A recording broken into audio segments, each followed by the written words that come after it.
Hey everybody, it's Heather Whyte, sales representative and co-founder of Knight Realty.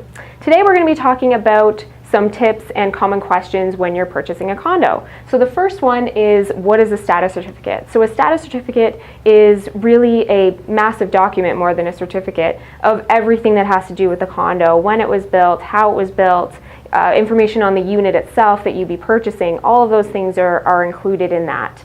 And two very important things that are also included in that are, first of all, the reserve fund. So the reserve fund acts as the condo bank account for any large scale expenses that may be coming out of the condo's pocket in the near or distant future. So things like windows and roof and siding and brick, if that needs to be replaced. All of those things would be paid for out of the reserve fund, which a portion of your condo fees will go into that reserve fund or your condo savings account. From there, if something needs to be replaced, say your roof, and there isn't enough money in that reserve fund, then the condo will do what's called a special assessment. So a special assessment is an extra fee that the condo will charge you on top of the amount that's already going into the reserve fund. So if, say, they don't have enough money in the savings account to pay for the roof, then they may ask the owners in every unit to give, say, an extra $100 a month for the next year to offset the cost of that roof.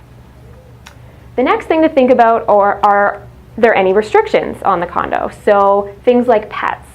So if you have a large dog, for example, you may want to make sure that that dog would be permitted in the condo, because in some condos there are size restrictions on pets.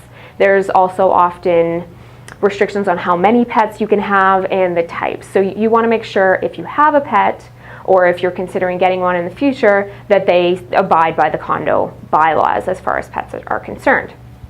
The next thing to think about is renters. So if this is an investment for you and you're looking potentially to rent it out in the future or right away, you definitely want to understand and know if there's any restrictions on renters.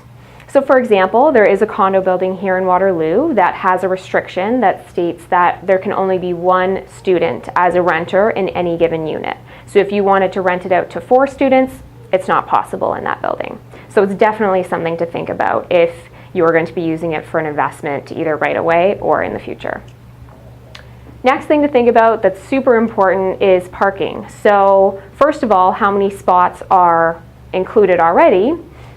If, say, there's only 1 spot included and you need 2, then you want to look into the possibility of either purchasing a second spot, which is more common with new construction condos, or the potential to rent. So some condos have an excess of parking that owners just aren't using, and there may be a possibility to rent a second spot or a third spot if needed.